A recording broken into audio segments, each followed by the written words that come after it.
Alors tout à l'heure, effectivement, nous parlerons gros sous avec l'affaire Bellens. Mais tout d'abord, parlons de ceux qui n'ont plus rien, les Philippins, victimes du typhon Haiyan. Aujourd'hui, l'aide humanitaire arrive enfin, 8 jours après la catastrophe. Alors où vont vos dons? Qui les gère? Comment? Nous allons tenter de répondre à ces questions. Pierre Verberen, vous représentez le consortium 1212 qui a lancé un appel aux dons. Je voudrais vous lire ce mail que nous avons reçu. Je suis partie en tant que bénévole pendant 4 mois avec une équipe Bifast sur l'île indonésienne de Sumatra pour aider les sinistrés du tsunami. J'ai vu et je confirme que seulement 25% des sommes récoltées vont à l'aide humanitaire. Le reste, 75%, vont aux différents organismes. Et certains partagent de l'argent cash entre eux. Alors, vrai, pas vrai ? Pas vrai. Donc je pense que l'avantage d'une organisation comme le 12-12, c'est que nous n'avons pas de frais de structure, puisqu'on ne doit pas, étant tous ensemble, avec une série d'organisations, les médias nous offrent des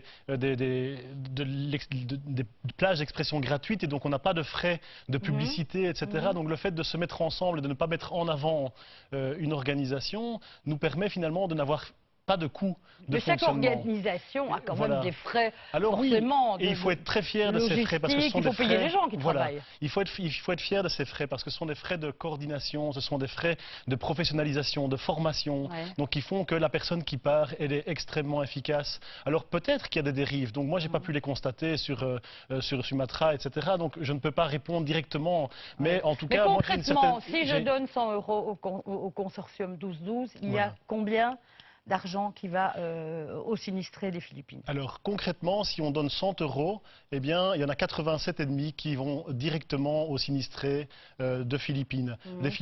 C'est pareil chez MSF? Le pourcentage est similaire. Il faut voir évidemment comment on partage ça, parce qu'il y a des frais de logistique, il y a des frais de médicaments, il y a des frais de staff.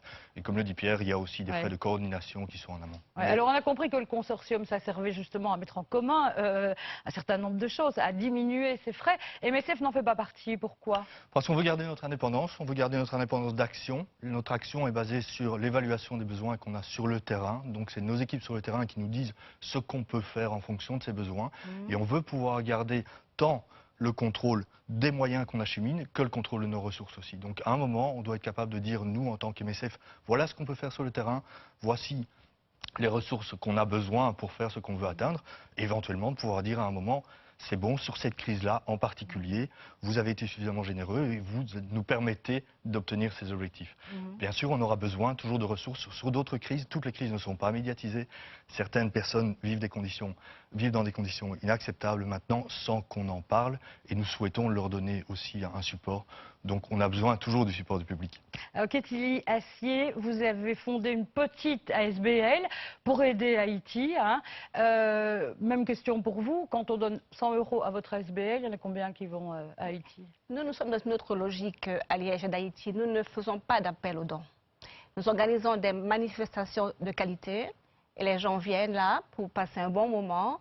Donc ils payent ce qui doit être payé pour voir une belle pièce de théâtre, pour assister à un beau spectacle. Et les bénéfices de ces manifestations vont directement en Haïti et sont intégralement investis là-bas. Nous n'avons pas de frais, on n'a pas de local, on n'a pas de travailleurs. On fait ça. Je fais ça de mon salon.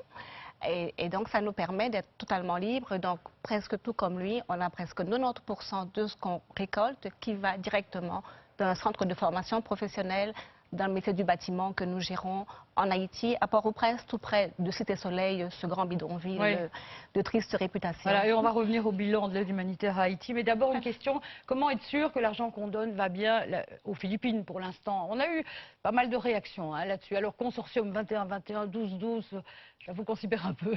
Oui, donc aujourd'hui, on propose à tout le monde de verser sur le 21-21 parce que... Ça, c'est le compte. Ça, c'est le numéro de compte parce que le 12-12 est très actif sur les personnes victimes de la guerre en Syrie. Et donc, on ne peut pas faire en sorte qu'une catastrophe en chasse une autre. Mais il y a des transferts d'argent? Non, il n'y a pas. Donc, par rapport au 12-12 ou au 21-21, c'est extrêmement cloisonné et c'est contrôlé également par le ministère des Finances. Donc, c'est contrôlé par des réviseurs d'entreprise. Et je crois que c'est important de le dire. Donc, que les gens cherchent à savoir ce qui est fait avec leur argent, c'est éminemment important. Donc je pense qu'il faut aller sur les sites internet voir ce qui est annoncé là-dessus, poser des questions. Mais par contre, je crois qu'on est des organisations qui sont tellement contrôlées et d'autre part, on est dans une vraie générosité. Moi, je trouve que nos équipes font, enfin, j'ai envie d'abord de souligner le travail qui est fait, quoi. Donc ces gens sont tellement impliqués dans ce qu'ils font et sont tellement professionnels que je pense que ça aussi, il faut le dire. Il faut vraiment parler des deux. Alors, il a fallu plus d'une semaine, finalement, pour que l'aide humanitaire arrive, bel et bien à Tacloban. Loïc Parmentier, mon confrère, était sur place. Il nous explique pourquoi il a fallu aussi longtemps pour que ça fonctionne. L'aide humanitaire a eu beaucoup de mal à se mettre en place. 3-4 jours après le passage du super typhon, l'aide humanitaire allait au goutte à goutte. C'était vraiment une sorte de lenteur absolue. Et ça s'explique par la taille notamment de l'aéroport de Tacloban. Un aéroport qui a été inondé, ravagé par le typhon. La piste est toute petite et ne peut pas accueillir de gros avions cargo qui arrivent du monde entier d'ailleurs. Ces avions cargo ne peuvent pas atterrir là. Tout se fait par des petits avions C-130 de transport, mais qui arrivent petit à petit. Cela prend beaucoup plus de temps. Cela arrive sur la piste, mais après, il faut encore l'acheminer dans le centre-ville. Et là, il y a un autre problème, c'est qu'il n'y a pas de camion. Il n'y avait pas de camion de l'armée philippine pour amener toute cette nourriture, cette eau dans le centre. Et un autre problème, s'ils avaient des camions, il n'y a pas d'essence. Parce que l'essence, il faut également l'amener par avion. Donc c'était extrêmement compliqué. Heureusement, après quelques jours, par exemple, les États-Unis sont arrivés avec des moyens bien plus importants. Et puis il faut reconnaître au moins une chose, c'est que le BIFAST a été d'une rapidité pour arriver là-bas à toute épreuve. C'était l'une des toutes premières équipes de secouristes sur place. Ils ont eu aussi ce problème d'infrastructure, mais ils étaient à Tacloban le mardi déjà en place. Alors on l'a entendu, BIFAST, ils étaient parmi les premiers à intervenir. Aujourd'hui, est-ce que MSF est sur place, Stéphane? Oui, tout à fait. À Tacloban, on travaille sur 5 îles. Il y a 137 expatriés qui sont sur le terrain. On a envoyé, je crois, 232 tonnes de matériel. Le matériel continue à arriver. Mais les problèmes logistiques soulignés par votre journaliste sont là, continuent à être là. On a des problèmes de fuel. On arrive à les résoudre. On arrive à résoudre certains de ces problèmes. On a 2 hélicoptères pour aller dans les zones les plus reculées. Donc tout ça est en place. Et comment se fait-il que BIFAST soit plus rapidement efficace? Est-ce que ça veut dire que l'aide gouvernementale, finalement, fonctionne mieux? Plus rapidement, ça se discute, il faudrait vraiment compter les heures, mais de toute façon, l'important, c'est qu'on soit nombreux à agir rapidement, donc je n'ai aucun problème à ce que BIFAST soit sur le terrain et agisse rapidement. Maintenant, je pense que les activités médicales des MSF et de BIFAST ont dû commencer plus ou moins en même temps, et maintenant, on se déploie aussi avec plus d'ampleur, et peut-être pour plus longtemps d'ailleurs. Mais c'est très bien, tout ça est très bien. Ils ont probablement bénéficié de gouvernement à gouvernement, d'accords privilégiés pour atterrir sur place dont nous n'avons pas bénéficié nous, dans les premières heures. Il faut encore de l'aide pour les Philippines. On a vu là il y a quelques instants les numéros des comptes de vos associations. Ketli Astier, je voudrais revenir à vous. En Haïti, j'ai lu qu'il y avait eu 8 milliards de dollars d'aide internationale publique et privée. Et aujourd'hui, 3 ans et demi après le séisme, il y a encore 350 000 personnes qui vivent dans des campements de fortune. Est-ce que ce n'est pas un constat d'échec de l'aide humanitaire?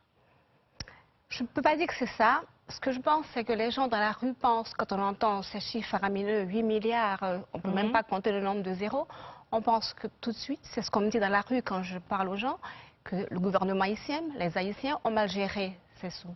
Ce qu'il faut savoir, c'est que de ces sommes-là, seulement 1% de ces sommes sont passées entre les mains du gouvernement haïtien ou sont allées à les entreprises haïtiennes. Et le reste alors? Le reste, alors on va bien s'expliquer. On prend un exemple. Des millions promis ou donnés par exemple les États-Unis, la moitié est retournée dans la caisse des États-Unis. Ben oui, puisqu'ils ont dû payer ce grand déploiement qui était nécessaire pour venir aider Haïti. Donc, par exemple, faire arriver 55 000, par exemple, de militaires, il faut les loger, les nourrir. Ils étaient logés sur des bateaux, donc il fallait payer tout ça. Ils ont amené leur propre nourriture. Tout ça, ça se paye. Et c'est prélevé directement sur la somme promise. Alors, donc, justement, quand vous nous disiez tout à l'heure, ben, 80, qu'est-ce que vous avez dit, 87 euros qui arrivent. Oui, bon, alors vous décomptez effectivement les frais sur place pour loger les gens de vos associations, pour les nourrir ou pas? Non, donc dans les 87 € qui arrivent sur le terrain, ce sont 87 € qui servent à mener les opérations directement. Et donc il y a des gens qui les mènent, ce sont des Haïtiens, par exemple les staffs, que ce soit ceux des MSF ou ceux de l'UNICEF, de l'Oxfam, de Médecins du Monde, d'Handicap International, étaient composés à 80 voire 90 et parfois 95% d'Haïtiens. Donc ce sont des gens qui sont payés grâce aux dons et à la générosité du public. Et je crois que c'est important aussi de le souligner, de dire que ça fait fonctionner une certaine économie, avec parfois des effets pervers, c'est vrai, et il faut pouvoir analyser ça, coordonner, et ça ce sont les 12 € de frais de coordination. C'est que pour examiner les effets pervers, améliorer, coordonner, etc., il faut à un moment avoir un minimum de moyens pour le faire. Ce ne sont pas des frais somptuaires, ce ne sont pas des frais de cette nature-là. Et je crois que la générosité du public doit pouvoir comprendre ça, qu'elle demande de la coordination, elle demande de l'efficacité, elle demande du professionnalisme, et même quand on travaille avec des bénévoles, ces bénévoles doivent être professionnels. Et donc, ça sert à cela. On a pas mal de questions d'ailleurs à ce propos, ce mail notamment. Est-il possible d'aller aider physiquement là-bas en s'engageant dans une organisation comme secouriste ou pour un appui logistique? J'ai une formation de sauveteur, nous disent téléspectateurs, et un parcours militaire qui m'a préparé aux pires conditions. Qu'est-ce qu'on peut répondre à ceux qui se proposent bénévolement, Stéphane Goudgeber? De postuler chez MSF. Ce qu'il faut savoir, c'est que dans les 137 expatriés qui sont maintenant sur le terrain, ils sont tous expérimentés dans ce type de catastrophe. C'est vraiment important.